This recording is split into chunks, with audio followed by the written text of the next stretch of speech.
For canceling my stepdaughter's wedding after she said I was just a stranger? My name is Evelyn, and 12 years ago I met James at a corporate networking event. It was one of those polished cocktail hours where conversations revolved around market projections and business cards were exchanged like pleasantries. He was a senior manager at an international logistics firm. He was poised, confident, and had a calm demeanor that put me at ease from the very first moment. What truly won me over, however, was not his job title or his articulate way of speaking. It was the way he talked about his daughter. Her name is Jessica. She is 13 years old, he told me, a smile transforming his entire face. The tenderness in his voice when he mentioned her name was impossible to fake. His eyes softened, as if everything else in the room faded away and only she remained. I thought to myself, this man will always be a good father. That resonated deep within my soul. I had built my chain of high-end day spas from the ground up. I started with a small lease space and a business loan that I barely qualified for. And over the years, I expanded to several locations across the city. Hard work had brought me financial stability, comfort, the ability to travel, everything I had ever dreamed of having in a material sense, but it had not given me the one thing I wanted most, a family. I could not have children of my own. I found this out after a long road of medical tests, quiet tears, and clinical consultations.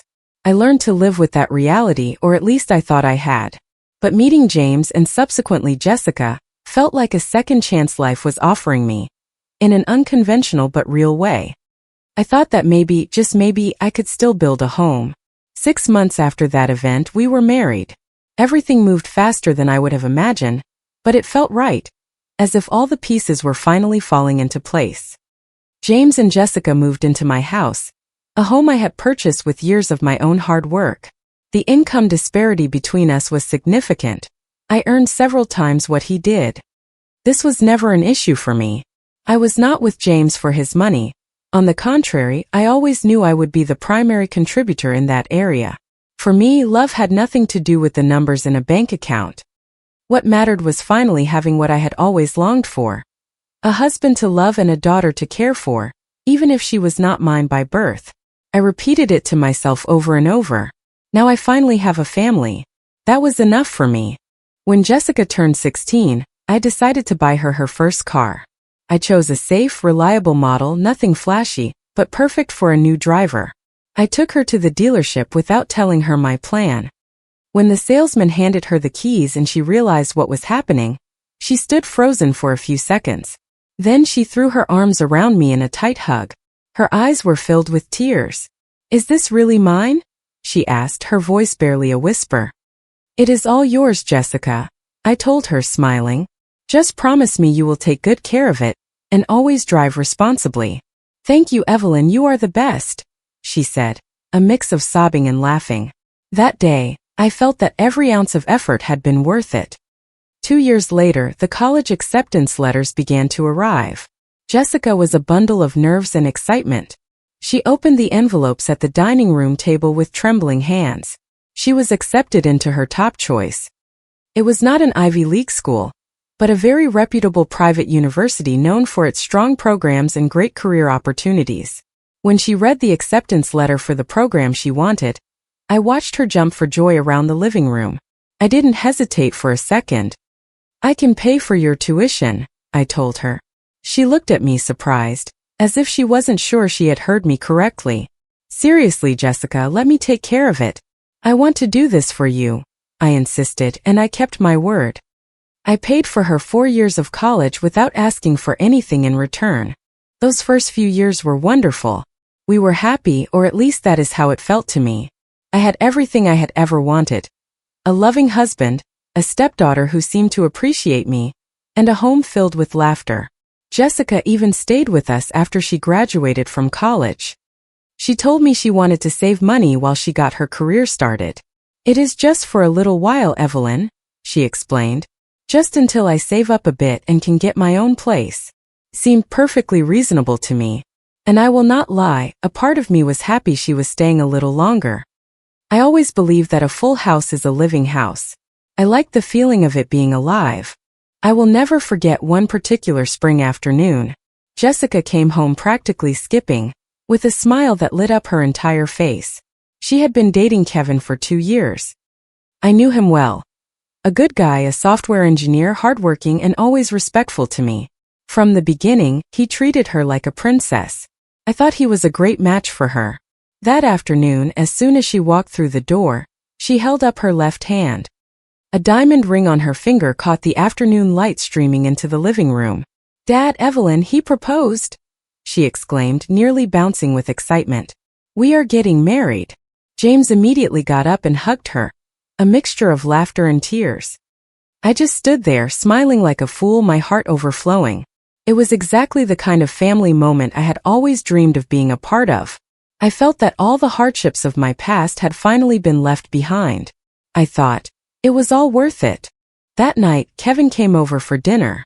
We opened a bottle of champagne that I had been saving for a special occasion. I poured the glasses carefully, almost ceremoniously, while they talked non-stop about plans, dates, and ideas for the wedding. At one point, Jessica's expression turned serious. She looked down at her ring, a little nervous. "I know what I am about to ask is a lot," she began, fiddling with the band on her finger.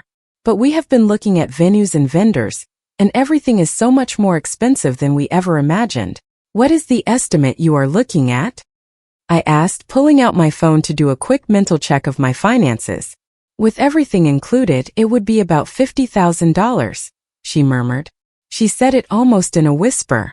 Before she could continue with her explanation, I cut her off.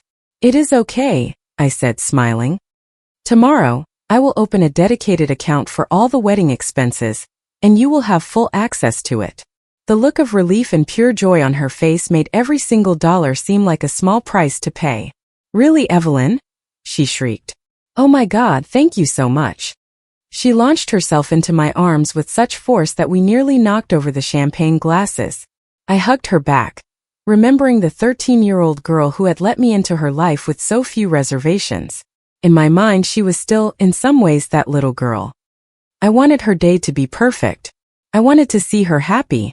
The following weeks were a whirlwind of excitement. At first, Jessica included me in everything. We would sit at the kitchen island until late at night with bridal magazines, vendor catalogs, and her phone full of inspiration photos. We looked at ideas for dresses, decorations, dessert tables, and floral arrangements. She would send me texts throughout the day. "What do you think of this dress?" she would ask, attaching a photo. "And these centerpieces?" she would follow up with later, showing images of elaborate arrangements. "That one is a bit much, too heavy. I love the pink peonies," I would reply, pointing to a different picture. She noted everything down in her wedding planner. She found her dream dress in a chic downtown boutique, a stunning designer gown that cost more than my first car. I didn't even blink when I heard the price.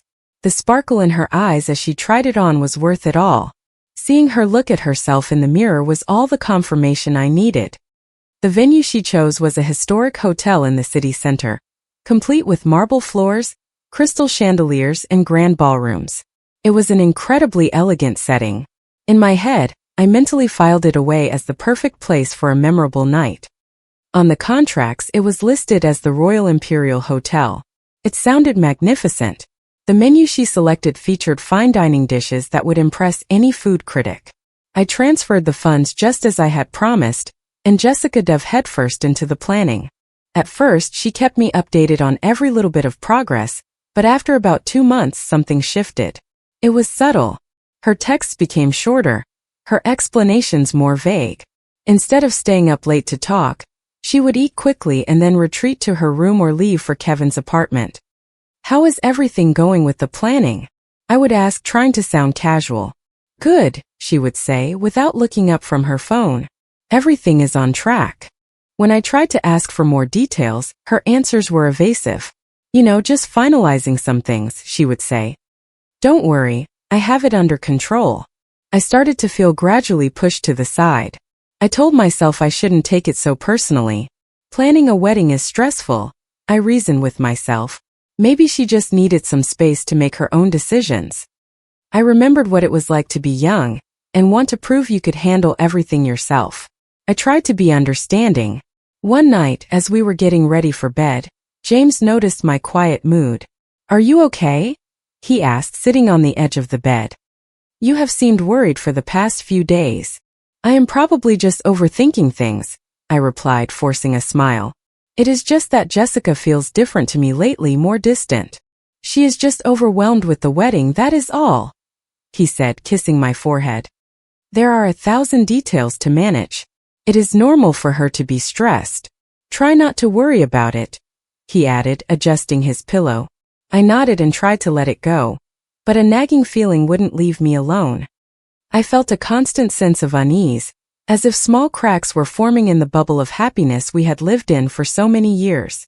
I didn't know exactly what it was, but my intuition told me that not everything was right, and my intuition is rarely wrong. I thought, something is changing and not for the better. As the weeks went by, I decided to try and get a bit more involved in the wedding details again. One morning, while we were having coffee in the kitchen, I brought up the topic that had been on my mind. Jessica, honey, I was thinking about the guest list, I said, watching her as she scrolled through her phone. Do you have a clear idea of how many people you are planning to invite? She glanced up for just a second. Yeah, she replied. We are keeping it small, only about 50 people. I want something intimate. I nodded. Then I added calmly, I would love to invite my parents and my sister. They have always loved you so much and would be thrilled to be there. That is when I saw her face change. The shift was immediate. Her expression hardened, and she set her phone down slowly, a tense gesture. Actually, we are only inviting family and very close friends, she said, emphasizing the word family. This wedding is something very personal. I don't want to include people who aren't, real family. I felt a cold knot form in my stomach. 12 years. 12 years of birthdays, holidays, Christmases, dinners at my parents' house, family vacations, and countless gatherings. 12 years in which my family had treated her as one of their own, without condition, and now suddenly they weren't real family. The word stung. I took a deep breath and tried to keep my voice even. Jessica, I understand you want an intimate wedding, I said slowly. But my parents have known you since you were 13. They have been to all your birthdays, your graduation, they adore you. I paused and added more quietly, and I am paying for this entire wedding. I think we can make room for 3 people who love you. As soon as I mentioned the money, her face twisted in annoyance. I saw a flash of anger in her eyes. She pushed her chair back with more force than necessary. Fine, she spat out the words. I will send an invitation to your mother and your sister. Happy. Before I could answer, she grabbed her phone and stormed out of the kitchen.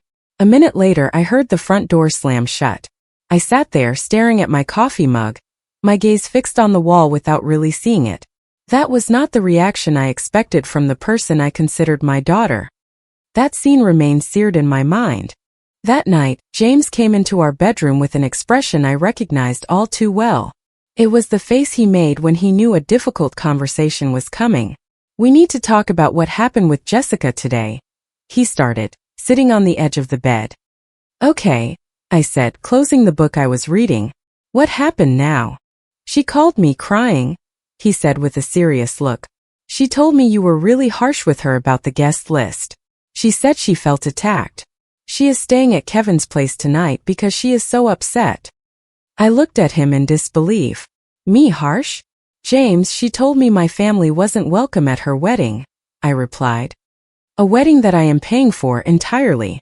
And even then I spoke to her calmly. I didn't yell, I didn't insult her. All I did was ask for a place for 3 people who have loved her for over a decade. I could feel my anger rising. I know, he murmured, running a hand through his hair, a nervous habit of his. But maybe you could be a little more delicate with her. She is under a lot of pressure with all this planning. You know how it is. I explained to him word for word what had happened in the kitchen. I watched his face as he processed every detail. Finally, he sighed. I understand your point, he said at last. I will talk to her tomorrow. I nodded, although I didn't feel completely at ease. The feeling that something was breaking was still there, stronger than ever. The next 2 weeks passed in a kind of tense, awkward peace. Jessica returned home and started acting as if nothing had happened. She would talk about floral arrangements over breakfast. She would ask my opinion on random, insignificant things. She would show me a picture of some detail from time to time. It felt like a forced normalcy, as if we were all deliberately avoiding a topic that was hanging in the air. Something didn't feel right. One night, while we were having pasta for dinner, she dropped the bomb. "Jessica, is everything okay?" I asked, watching her listlessly push the food around her plate. "Yeah," she said, looking down. Then her head snapped up. "The thing is, my mom found out about the wedding. She is back in town." I almost choked on my wine. James's fork clattered against his plate. In 12 years, Susan's name was almost never mentioned in our house. I knew the basics. She had struggled with drinking, the marriage had fallen apart, and then she had moved far away to another country, effectively abandoning her daughter. For years there had been no phone calls, no cards, nothing. That absence had left Jessica with a deep wound she rarely spoke about.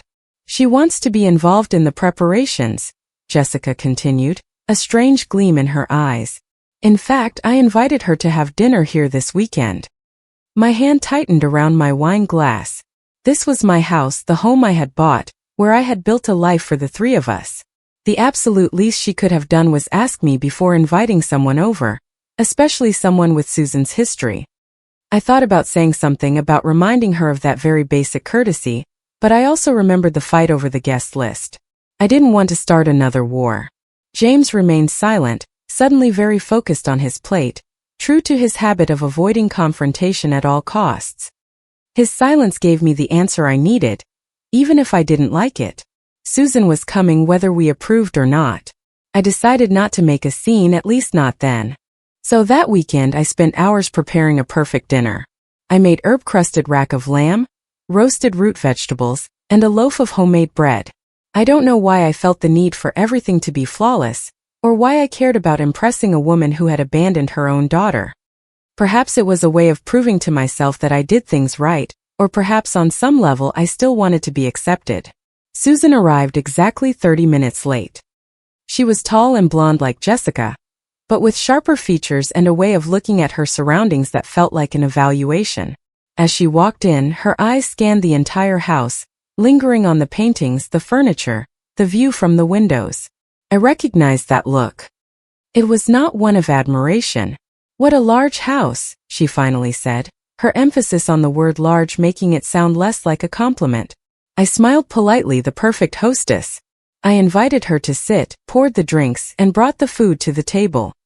At first, things seemed to flow with a certain tense cordiality, but it didn't last. Susan tasted the lamb and pursed her lips slightly. "I always prepare it with rosemary and garlic," she commented, cutting another piece with exaggerated care. "It brings out the flavor so much better. Jessica used to love it when I made it." I took a sip of wine and said nothing. She continued, "And these vegetables," she added, pushing them around her plate with a fork. "They are a little overcooked, aren't they? I always leave them al dente. The texture is much more pleasant." With every criticism, I waited for James to say something, anything, but he didn't. He spent the entire dinner staring at his plate, cutting his food into smaller and smaller pieces, as if taking refuge in the task. I just sat there, listening to this woman criticize my cooking in my own home, in front of my husband and the daughter I had helped raise. Meanwhile, Jessica smiled at her mother as if she had hung the moon. I felt something harden inside me. Something had fundamentally changed. When the meal was almost over, Susan wiped her lips with her napkin and turned to Jessica. "So, tell me about the venue," she said. "Which hotel did you end up choosing?" "The Royal Imperial Hotel downtown," Jessica replied enthusiastically. "It is beautiful, Mom. It has these incredible crystal chandeliers." Susan's face twisted into a grimace of distaste. "Oh, honey, you can't get married there," she said, as if talking about a second-rate establishment. "That hotel is so common now. If you want something truly up to your standards, it should be at the Belmont Plaza. Now that is a prestigious venue." I gripped my fork tightly. I knew how much the Belmont Plaza cost. "What we are organizing is not exactly cheap," I said in a neutral voice, trying to remain calm. "The Royal Imperial Hotel is an excellent venue." Susan narrowed her eyes at me. "You can't skimp on your daughter's wedding," she replied coolly. "It is the most important day of her life." At that moment, something inside me snapped. 12 years of support, presence, affection, and financial sacrifice, all reduced to the notion that I was skimping, and said by the very person who hadn't sent a single birthday card in over a decade. I stared directly at her. I couldn't hold back any longer.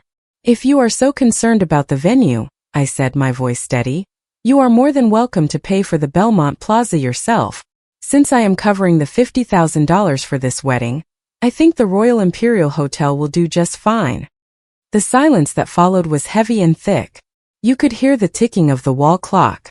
Susan's face flushed with color. She stood up so quickly that her chair scraped loudly against the hardwood floor. "It is clear I am not welcome here," she said, grabbing her purse. "Jessica, call me tomorrow, sweetie." She marched to the door and left, slamming it shut behind her. The house seemed to vibrate for a moment. Jessica turned to me, her face contorted with rage. "How dare you?" she screamed. "How dare you throw money in my mom's face? You are cruel and selfish. You ruined everything," she added before running upstairs. Her bedroom door slammed shut with another resounding bang. I sat there, looking at the remains of the dinner on the table. James poured himself another glass of wine without saying a single word. Later that night, he came into our room with a stern expression. "You need to apologize to Jessica," he said without any preamble. "What you said to Susan was completely out of line." I looked at him, stunned. "Apologize? For what?" I asked, keeping my voice low. "For telling the truth? Your ex-wife came into my house, criticized everything I made, and then insinuated that I was being cheap with a wedding I am paying for entirely by myself. I didn't insult her, James. I just set a boundary." "Even so, you had no right to humiliate her like that," he insisted. "Now Jessica is devastated." "I didn't humiliate her, I stated a fact," I replied firmly. "I am not going to apologize this time." I didn't back down. He grabbed his pillow in frustration. "Fine," he said. "I will sleep on the couch until you come to your senses." I didn't answer. I just let him go. The next morning, I was alone in the kitchen making coffee when my cell phone rang. It was my mom. "Evelyn, honey," she said, her voice filled with concern. "I just wanted to ask about Jessica's wedding. Have they set a firm date in place yet? Your father and I haven't received an invitation, and neither has your sister. We were starting to worry it might have gotten lost in the mail." I sat at the kitchen table for a long time after that call. The coffee grew cold beside me, untouched. The morning sun crept across the floor, marking the passage of time. I felt a slow, simmering anger build inside me with every passing minute. It was no longer just annoyance. It was a cold, hard fury. Around 11 o'clock, I heard a key in the front door. Jessica walked in, still wearing the clothes from the day before. She had likely spent the night at Susan's or Kevin's place. "Jessica," I called out, my voice firm. "We need to talk." She came into the kitchen without making eye contact. "What is it?" she asked, leaning against the counter. "My mom just called me," I said, watching her face closely. "She was asking about the wedding invitations. The ones that apparently never arrived." Her expression changed. It hardened again like she was putting on a mask. She lifted her chin in a defiant gesture. "I didn't invite them," she said flatly. The words hit me like a physical blow. "Excuse me, what did you just say?" I asked, unable to believe what I was hearing. "I am not going to invite strangers to my wedding," she repeated, emphasizing every single syllable. The word strangers pierced me like a shard of glass. My parents had been there for every Christmas, every birthday, her college graduation, all the important moments. My sister had even helped her with mock interviews for her first job.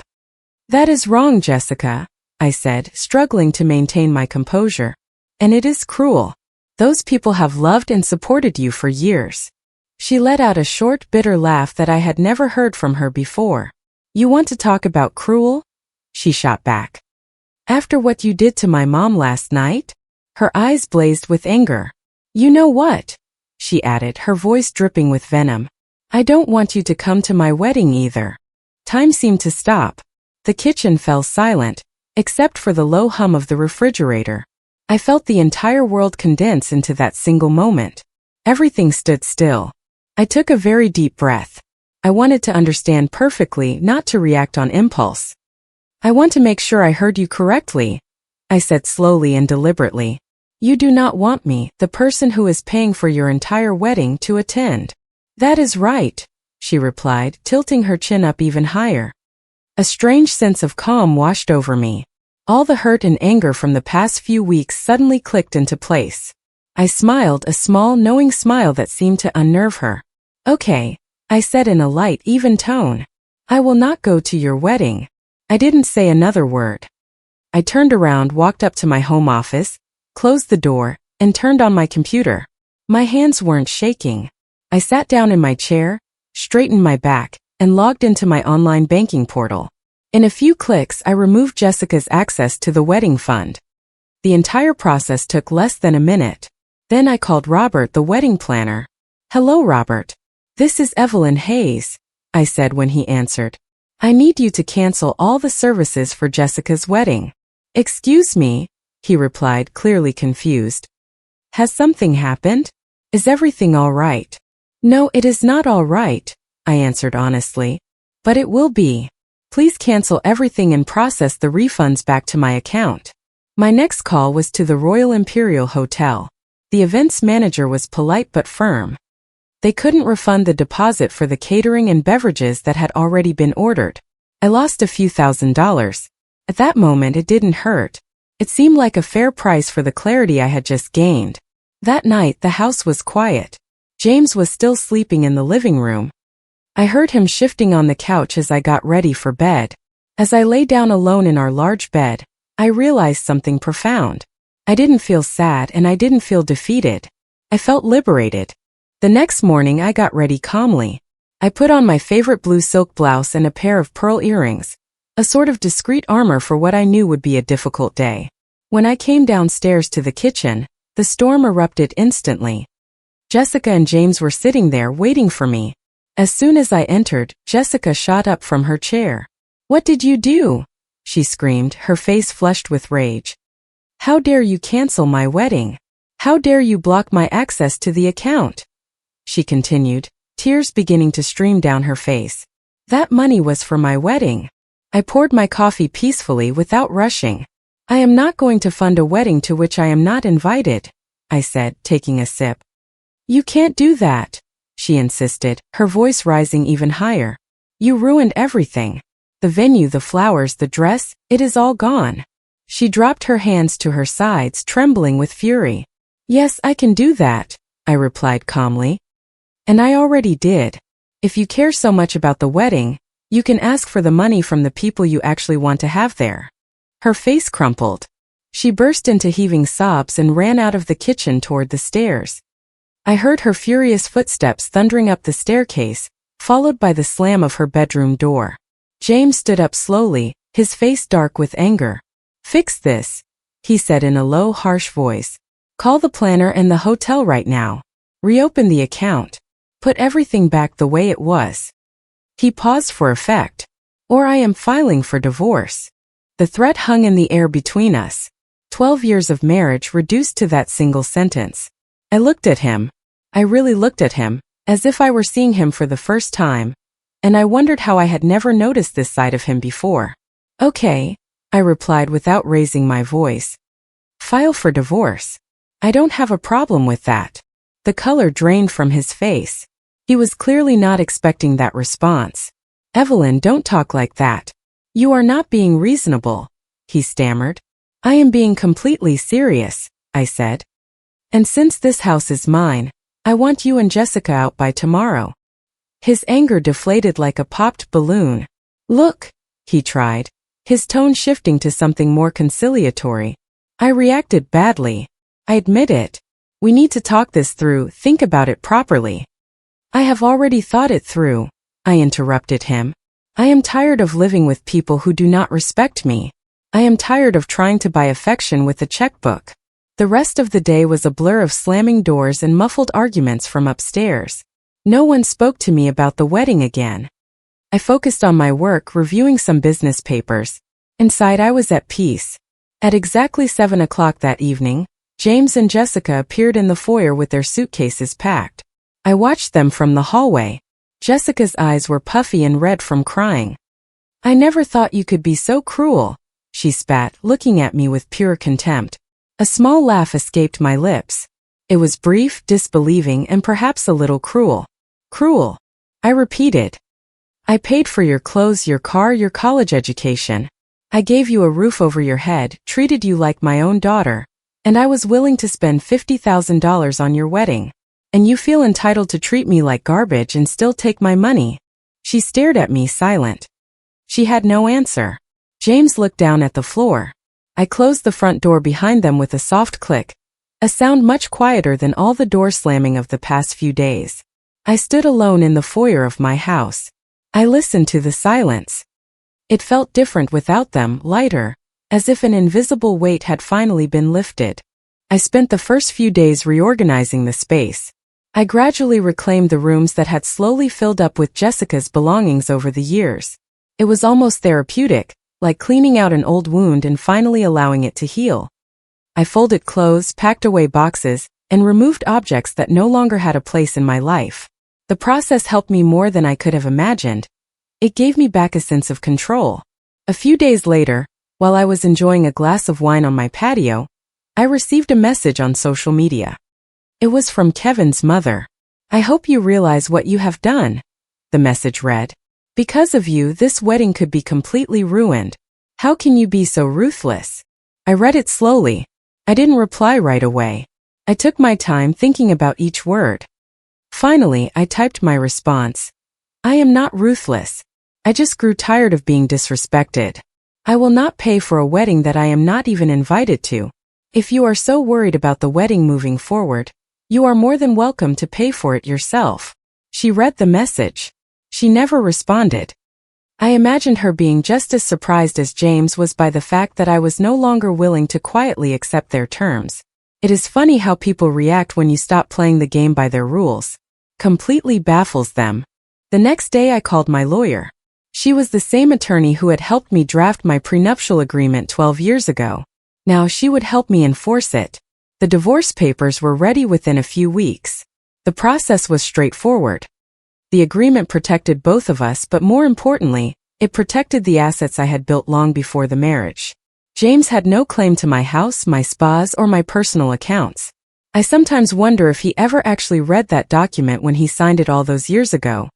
Whether he understood its implications no longer matters. When I called him to let him know the papers were ready for his signature, he tried his usual tactics.